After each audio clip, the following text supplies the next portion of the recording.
I think once you have this weird mind that you are built for greatness, you could really influence people for good and bad. It's weirdly amazing.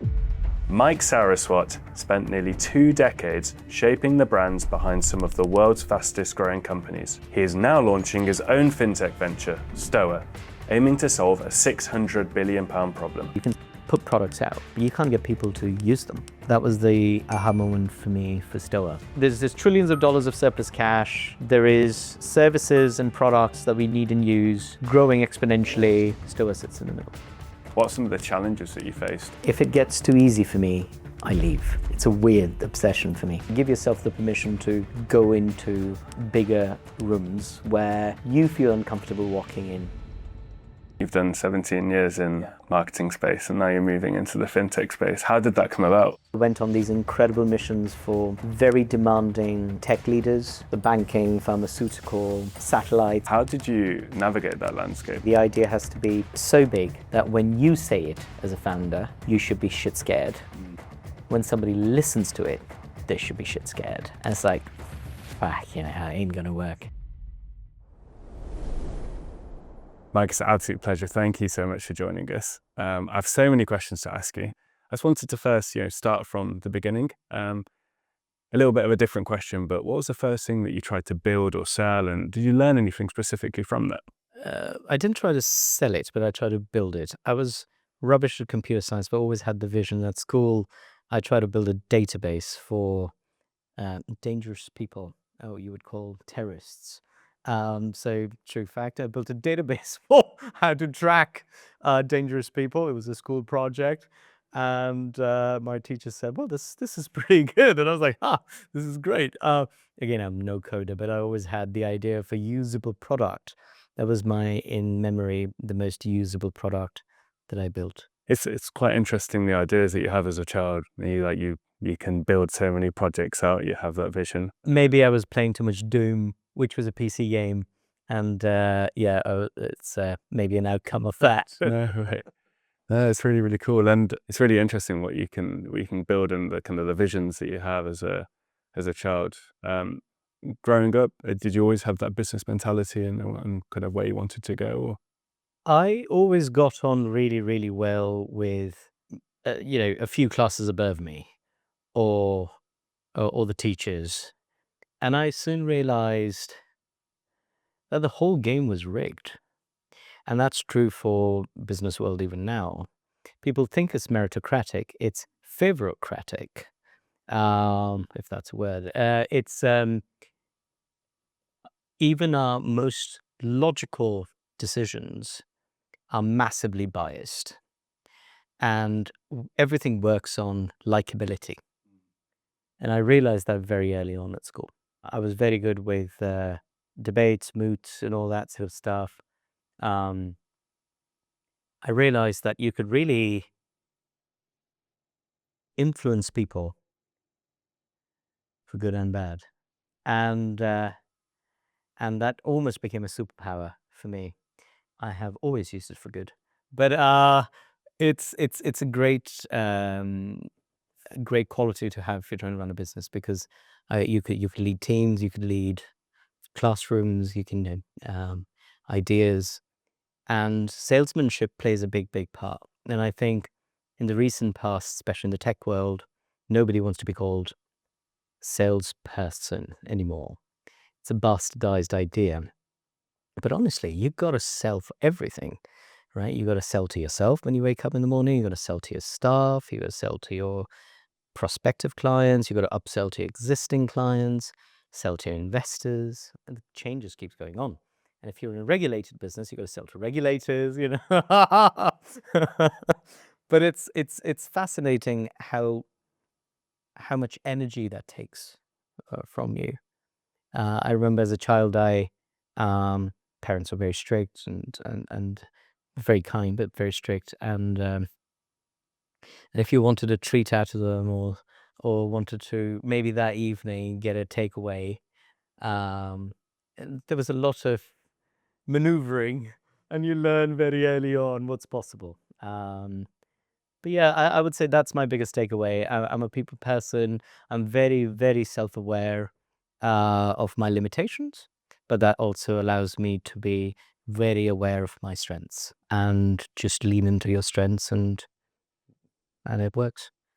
Would you say that's what took you through your education years as well? How did you fare for the university and taking those skills? Yeah, so I was very influenced by my grandfather. He wanted me to study theology at Oxford. It's very academic people in the family, and I'm the only non-PhD, so and the illiterate of the bunch. I realized I wanted to create things. They make money, great, but I wanted to create things. So I wanted to study film and cinema and television, which I did. Then I liked law.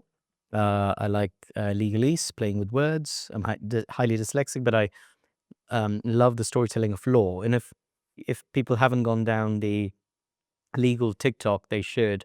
There are the origin stories of each of these, some of these legal words, and how they're linked to shipping and trade between countries. It's fascinating. I just love that. So they were all stories to me. So that really helped me go through. I chose again those topics where I felt I was naturally good at. One of the things I liked at LSE I studied was regulation in media systems, and I'm never an activist. Um, I'm an actionist, so in the sense that I like to, if there's a problem, I'm not the one just complaining. I'm the one complaining and giving a solution, or sometimes not even complaining, just building the solution.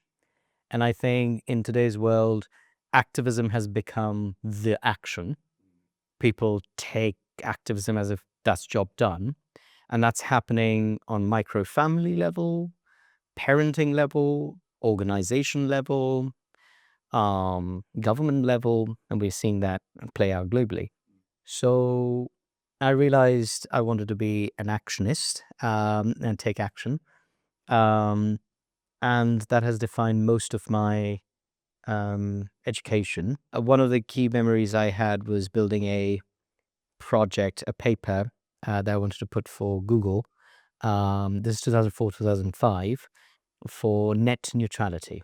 So net neutrality was a thing. Um, um, Technically now net is not neutral. 20 years later, everyone is still talking about that. People are talking on Twitter that this is the speaker's corner of the internet and stuff. But there are no new ideas. They just rinse and repeat ideas. And I tried to make a little policy framework of what net neutrality is.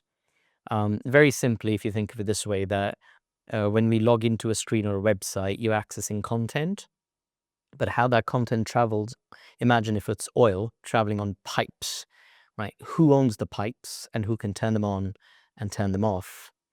I really wanted a true world where the internet truly is, the net is neutral. But sadly, infrastructure costs are great. Now, the demand for processing is so much that private interests and government interests plug in. So I think that was a novel idea. Never worked out. They lost the. I think it was an original battle. I think AOL was involved. Some traditional media houses were involved. This was back then, and they were all trying to get. Can we keep the internet neutral? It never happened. So it's interesting to think these wider projects that you can build upon, and almost it's felt like from kind of the story that you're saying, it's always been a way just to take just a step ahead of everyone else. I mean, graduating from university, kind of entering the big wide world, how did you navigate that kind of that situation? Did you always know that you wanted to go into business and build, or is it something where you wanted to go and experience the working world and the corporate life?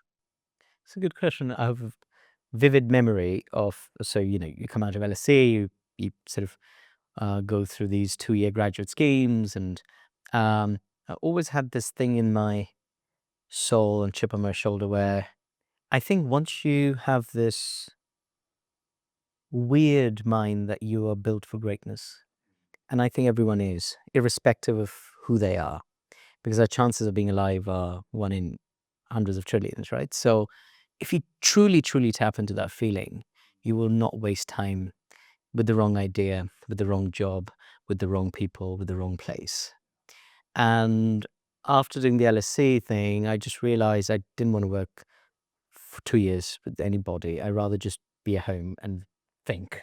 That's a better idea. But I have the first vivid memory was I got into advanced, I think it was for Procter& and Gamble, different stages. And on Bloomsbury Square, I think that door still exists. Um, so there's a red door, um, and they normally have overflow examinations. And so I went there to give an exam I'd done 2 levels, gone through, and this was the third one, multiple choice. Very much like an American SAT. You have to group circles. And I went there, and I had this sinking feeling of, no, this is, no, not me. And I intentionally marked all the wrong circles. Attendance gave it to him. Went back, and full credit to my parents. So my dad asked how to go. I said, well, I left. And they allowed me to wander. And I think that quality in parents is quite rare, but it's helpful. There is a beauty in that, also almost of being able to. A lot of parents want their children to go down the traditional route and then push them through different channels. You've got the legal route, accounting, etc. But do you feel having that almost a little bit of a freedom has helped you? Massively. And I think but coming from India, I think it's kind of a given. But I was quite lucky. Both my parents are incredibly free thinkers, and that really helped me. I mean, my mother always at school helped me with my debates. She used to write them. She's ex-political scientist. My father, ex-banker, used to tell me. I remember, it's like I won't do things that politely, but I won't do things that I don't like doing. Even at what you would call sort of A levels, there was an exam. It was 30% tax and 70% arithmetic. All sorts of things. And I did not want to learn arithmetic and algebra and all that. I said, I'm not going to do this. And so the pass mark was 33. The tax piece was 33 marks. Dad sat me down, I think, 3 days before that. And so when my brain wants to learn, it's weirdly amazing. I just sat down with him. We just had a chat. We went through some things, top level. I went back in. I delivered. I got 33 out of 33. I passed. But that clearly, I collect these little wins in my mind, that when I am mentally determined to do something, it really works. But that memory from LSE was very vivid, I would say, from a school point of view. It's amazing how headstrong you can be towards a certain topic, and just being able to power through. So taking that forward, the idea of being able to push through from studies and being able to pursue. How did you find your first couple of years, when starting Ecstasy? Yeah, so Ecstasy was still is a creative shop. I really enjoy going on missions with extremely talented people, but going on very complicated missions. If it gets too easy for me, I leave. It's a weird obsession for me. And building your own thing, I was 22. I had never worked in an agency before. One of my mentors, he sadly passed away, Rod Taylor. He was the executive head of Who Wants to Be a Millionaire television show. He also ran some other TV shows, Brainy, SGR, What You Eat. And he said to me, "You're very good at packaging ideas. You'll be very good at running an agency if you run." I had no idea what that was. And so at 22 started my little boutique agency. It served me really, really well. Went on these incredible missions for very demanding tech leaders. And I intentionally chose tech because nobody saw creativity and storytelling in tech at least 20 years ago, well, 17, 18 years ago. And I just found it fascinating. So I chose the most boring and complex verticals. So banking, pharmaceutical, um, satellites. Satellites are cool now, not when we were doing them. But I just like working long term on very complicated things with great people. So Ecstasy came about because of that, and intentionally the name as well. Can we be so rebellious that nobody hires us? That was the idea. I was like, let's see if anyone hires us. So I think if you have a very hyper brain, you like doing slightly going against the Yeah. tide. Yeah.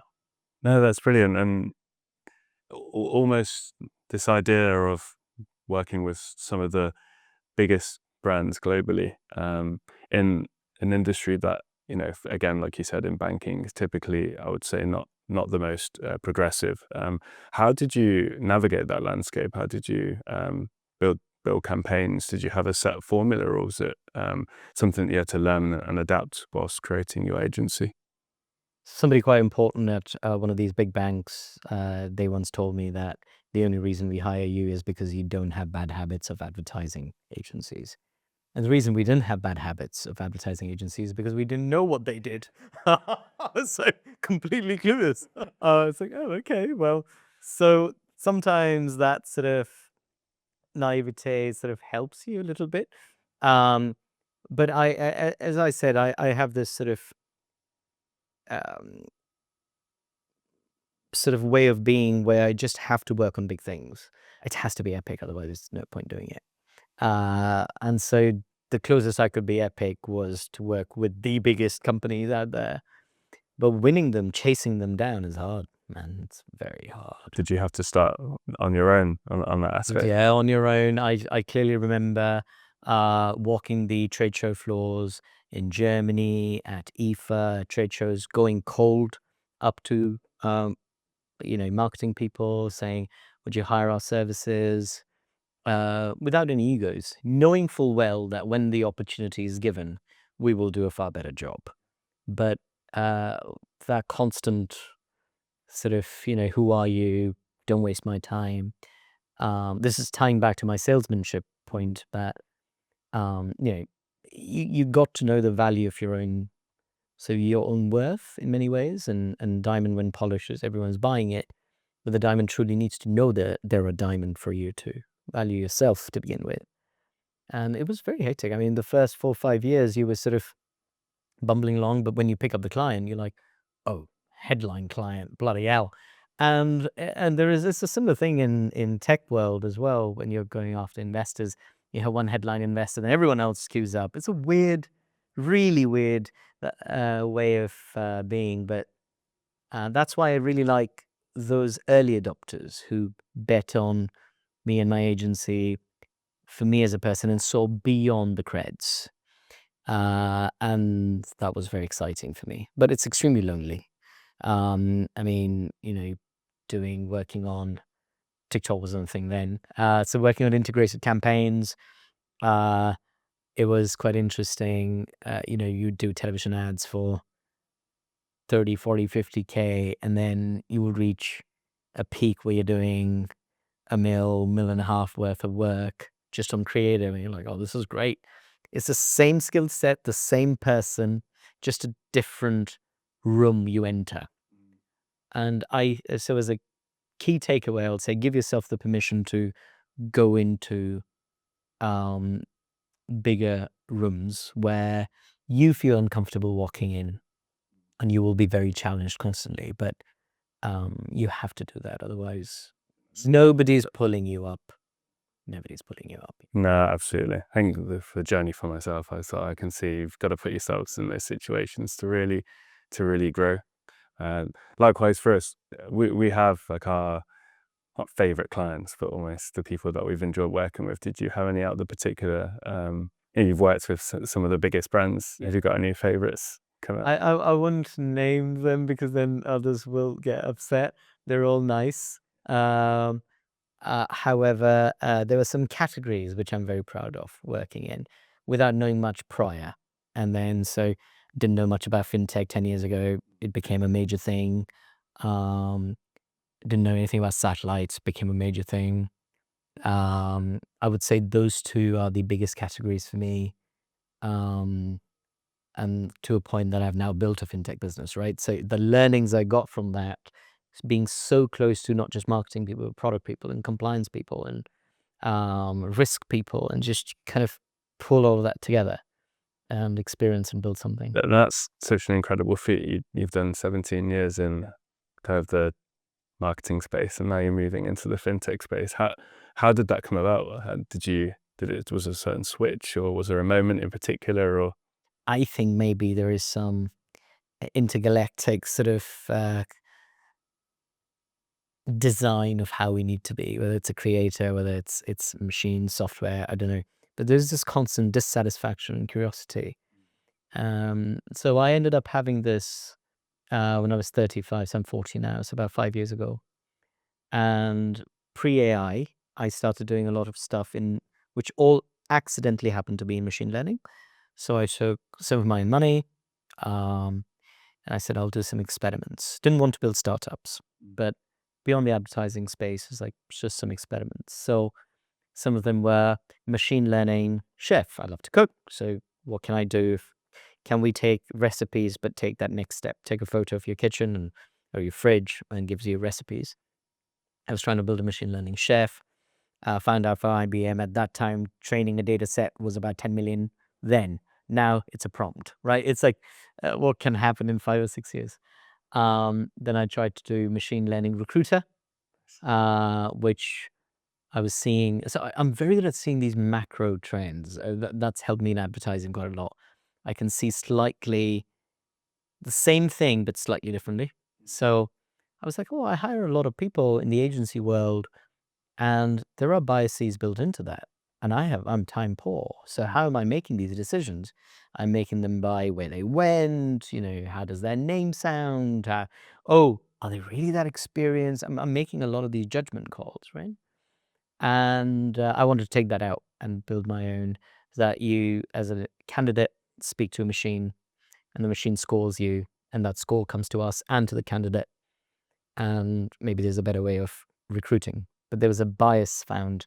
It wasn't around race or gender or any others. It was around the introverted ones were scoring very low. Yeah. And I realized I couldn't run that, because if half of the geeks who run the world, the tech world, are introverted, they don't make eye contact. So Is that the personality element? that was the element. See, that the machine couldn't detect that. So I shut that down. So did the chef, did the recruiting, then did masterclass meets patron. I came very close to turning that into some sort of a vehicles of startup type. I never externally went to raise money. I got bored. That's the honest answer. I got so bored. I was like, ugh, so much effort for so little reward. But I was trying to build something like Masterclass, but for plumbers and lawyers and accountants, and give them a Trustpilot rating, and you tip them. So those were my three experiments. And then I said, well, what will really excite me to build my next 15, 20-year journey? And that had to be in finance and fintech. Noel Harari says, there are 3 stories we tell ourselves which are really, really interesting as humans. He talks about money, national identity, and religion. Right? I love the storytelling of money. I think there is something fascinating, and I wanted to get back into that. So initially, the idea was to do stuff in government bonds, blockchain, and loads of other stuff. But it's a long story. But we pivoted into doing work in traditional finance space, but again, looking at savings in a completely new way. And that, to me, over the last 3.5 years, has been very satisfying. With Stoa, there's a lot of deep thinking behind it for yourself. Did you have a group that came together? I know sometimes there's a light bulb moment, but sometimes it's like a little bit more long lasting. The evolution of Stoa has been pretty organic. There is no light bulb moment. We were trying to do something completely different, slowly got into it from feedback. So that's why I think it's a bit more resilient, because it's not something that me or my team or my co-founder just suddenly woke up one day and we want to do this. We've been getting this feedback, and again, slightly a different way of looking at money again. I think if you look at money, there are only two ways. If you look at money, either it's in motion or it's at rest. There are only two things that are happening with money at any given time. And you do financial modeling and stuff, so you guys understand it better than I. But to me, there are multiple companies within those two frames. And when it is at rest, it can be at rest energized or really dull. Dull is sitting in our accounts, not doing much. Energized could be hyper risk. You're investing the money, it's doing loads of things. Or it could be the Stoa way, where you park the money, but it give you things rather than interest. So either people are making risky bets investing, or they're just holding on to money for whatever reason, lack of knowledge of investment, just pure apathy, or they're doing the Stoa way. So we have this third new destination for parking your money, FDIC, FSC is protected, but you get things rather than interest. And that is very interesting. So yeah, again, I just find it very creative. I mean, for those who are on the beginning of that journey as well, you've worked with like so many brands. How would you begin, or what advice would you give to people? I think two very useful things I can say right now. I don't speak Chinese, otherwise I would be raising funds in China in a very honest way. There's a lot of money there. But English speakers should really be going to America to try and raise money. I mean, YC themselves says the chances of the average of building $1 billion company globally is 3x more in SF and 2.5x more in New York. Just by default, you don't have to be brilliant. It's just the economies, the network effects, the velocity of investment, partnerships, everything is just greater. It's been designed to, it's like going into a gym, right? So you go into a gym to get fit or try to get fit. You can train outside, but it's easier to do it in a gym. It's like that, just going to a gym. It's a gym for startup world, right? So go to the States. Definitely people watching here in the UK, definitely try that. Spend a month or so in New York, a month or so in SF. And the second thing I'll say is have your key difference or differentiator in just a very quick line. So for Stoa, you save and get stuff instead of interest. It's like, what do you mean you don't get interest? Right? You got people right away, right? So it's that buy now, pay later. You say, what do you mean pay later? PayPal, send money in an email. So what do you mean send money in an email? Never answer the full question, but have enough intrigue that it sort of lands. So that's all I'll say. So have enough of a hook, and go to the States and speak to enough people. Yeah, there are other things around processes and things and databases and following up monthly. But I think if you get those two things right, you'll be fine. I just really want to touch upon Stoa's thesis again. I know you were talking about how the idea and the roadmap has kind of evolved over time, and understanding the 600 billion of reserves that is essentially untapped. I just wanted to get your understanding a bit more on that side and the kind of the problem that you're trying to solve. It's a good question. It kind of goes back to how I've always thought, even as a child, always tried to look, feel, do things differently because I just thought that was cooler to do, but not to show other people, but to myself that it's and I think that was the same when I was trying to find that fintech moment for Stoa. Everyone is obsessed about investing, which is fine. We should be. But then I always learned in advertising, meet people where they are. And it's a very simple thing, but meet where they are. You open what are the most successful retail shops? Where there's the best footfall. Open whatever you sell, you meet where they are and you sell better. And I think we're having that money moment at the moment where we are, because tech is so easy to build. Well, everything is hard and compliance is hard and all that. But if you do the right things with the right amount of money, right brain power, you can put products out, but you can't get people to use them. And I think that was the aha moment for me for Stoa. We won't just build another interest chasing product. It's a nice to have, but that's not the destination we want to be at. And soon we started seeing these stats. Well, Barclays came up with that figure for the UK. It was an FT that there's 614 billion of idle cash in zero interest or very low interest accounts held by UK consumers. Then there is over 250 billion. This, I think, was an Elika bank report. And these are all very conservative numbers. I think Flagstone quotes over $1 trillion of, they call it sleeping money, right? There are different definitions of it. And this is just UK alone. The problem we are looking at for SMBs in the US is $1 trillion. This is JP Morgan's own numbers. I can't make this. They actually said in a recent presentation, I think it was 2.4 trillion, the money that needs to be energized, I call it. But it's just sitting there doing nothing. Now, you can have many reasons for it.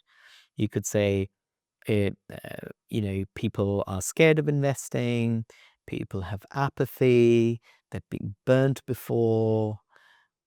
Investing is very hard, lack of knowledge, whatever it might be. There's actually a sub-segment that is Stoa's customer. They are families. They are actually quite good at their finances, but they don't invest all their money. And so they will invest, they will have a portfolio, and then they're still sitting in cash. And that whatever that 2, 3, 4, 5% of cash they're sitting in is still so much that we become a useful tool for that idle cash. Now, there is a parallel data point. Globally, this problem is $50 trillion, if not more. And what's happening, if you see booming economies, Brazil, of course, India and China have been doing their thing for a long time, but there are other economies that are booming, including Malaysia, Indonesia, and all these places. There's a lot of spending power, people who are getting their first homes, their first automobile, their first television sets, But then after that, they have money and they don't know what to do with it. So that's sitting there, and they're not dumb people. I think as a nation, as a political landscape and political leaders, we need to be extremely careful of thinking of people as they don't know better. I think it's a very dangerous way of thinking about a group of population. And I think we are dangerously getting close to that.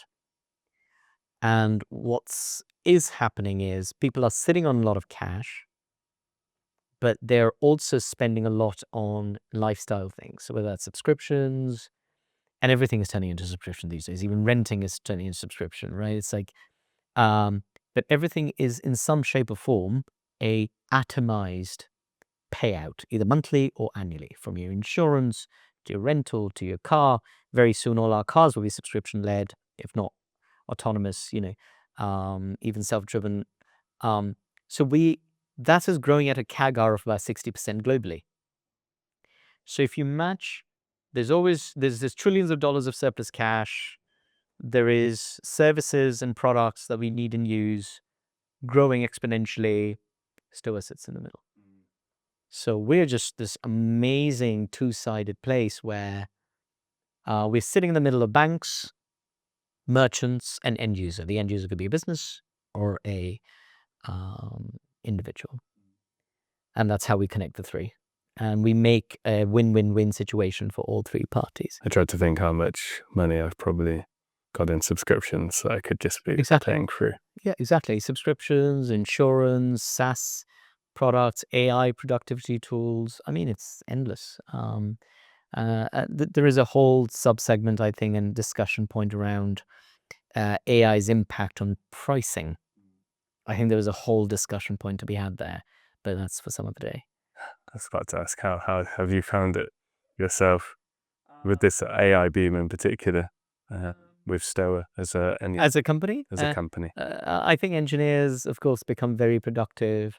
When we are hiring engineers, we of course asking them, "What's your AI toolkit? How do you use AI?" We want them to actively use AI. I use AI all the time. I've called it Eric. Nice. My partner didn't allow me to call it Erica, so I call it Eric. That's fine. So yeah, fine. So 2 a.m. Eric, do this. Eric does this thing. So now I've trained Eric to have all my thoughts and tone in a way. It's very good. And now I'm very tempted to export all of it and feed it into Claude. Nice. And then play the two together and see how that goes. But yeah, as Stoa, we're very much AI first, check with AI. Even our legal documentation, we're able to fast track using that. So every entrepreneur should do it. Actually, I was speaking to somebody the other day, a very talented healthcare entrepreneur, and she was through a supplier who's building her first prototype. There was a long contract, and all I did was I fed it to Eric, and she could have done the same thing, but suddenly Eric said, "Alert! Don't do this. Don't sign this. This is the problem." Blah, blah. It's always a bit over the top. But I think, and then now she's building her own little version internally to be on top of these contracts. I think they're very good. We find the same with AI, with financial modeling, almost the idea of giving context. So feed AI data. It will come, with their own decisions and their own outcomes, but if that layer of context isn't there. I remember specifically I was playing around with some modeling tools and just adding in some dummy data, and I added in different currencies, different FX. Predominantly it was GBP and rupees. I just asked some simple questions, simple prompts, and the first thing is a red letter like, "This business is about to fail, like this is not good." And it was because I didn't provide the actual details that some of them were in rupees. So they were thinking, based on context, that the business was hemorrhaging cash, but didn't know the context that it was rupees. So I completely agree. And almost a lot of the usage of AI today that I found in and around the finance industry is not so much doing the work, but more so being that that tool and resource to bounce back and forth between the two. Yeah, I have this problem with blockchain. I had it all along. I'm not a crypto bro. That's why I didn't sort of follow that crowd. However, I think it's a problem with any new technology. Um, and the simplest way for me to explain this is people try and sell the engine, not the car. Yeah. Right? I'm buying the Porsche because it feels Porsche, right? I'm not buying the Porsche because of the engine. I mean, the better engines possibly, arguably, out there. It's like problem with Tesla. It might be a very advanced car, but I hate sitting inside a Tesla. It's like rubbish. It's like plastic. I know that it's a very innovative, forward-looking vehicle, but the experience is just meh. But yeah, that's what I'm finding. It's a great enabler. Yeah. AI is, but I don't want us to just think of it as a product, because that's a big danger, because then you have a very limited shelf life. Engines get better over time, right? So As we're seeing, like, as we see. 2021, I remember kind of opening my OpenAI ChatGPT account, and now to see how much has changed is truly incredible. I think businesses have honestly of years before wouldn't have standard if it hasn't been for AI. I wanted to touch upon, I know you've been doing a lot of business building, and I also wanted to talk about kind of the other side of the table. I know you've been doing a bit of investing yourself. How have you found that experience overall? Is there kind of a certain demographic or certain type of business that you're looking to investing in? Have you got your own thesis? How has it been for you? It's a really good question. I'm still early days. I'm trying to help other people to be powerful enough, and successful enough that we can then do deals and WhatsApps together. I love the idea of that. But But the few that I'm involved in, so I always have this thing that, and I apply it to myself. The idea has to be so big that when you say it as a founder, you should be shit scared. When somebody listens to it, they should be shit scared. And it's like, it ain't gonna work. And that's great, because that's the beginning of the next big $100 billion play. If you're building either you don't build a startup with a big idea. If you're just trying to build the next SaaS multiplier, then we know what will gonna happen, right? So, which is absolutely fine, but at least you're honest with yourself. And going back to the idea that life is so precious, you've got to build big things and fail.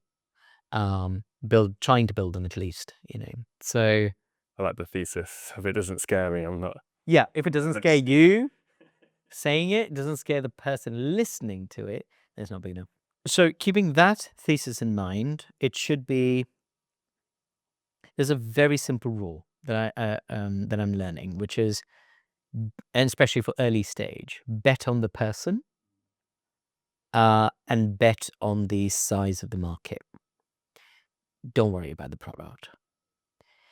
A lot of people obsess about the product. They are not going to make investments in the next NVIDIA,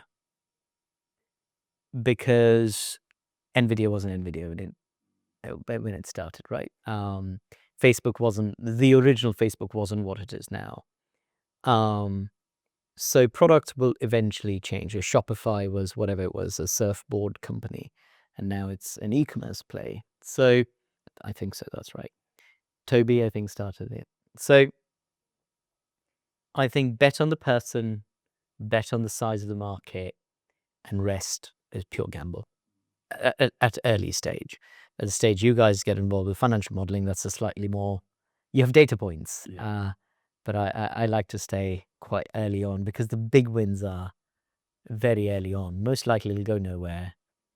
But if the person is resilient enough, I saw that in my own agency journey, starting from a few £1,000 worth of ads to then suddenly doing mega budget ads, and you're like, oh, wow.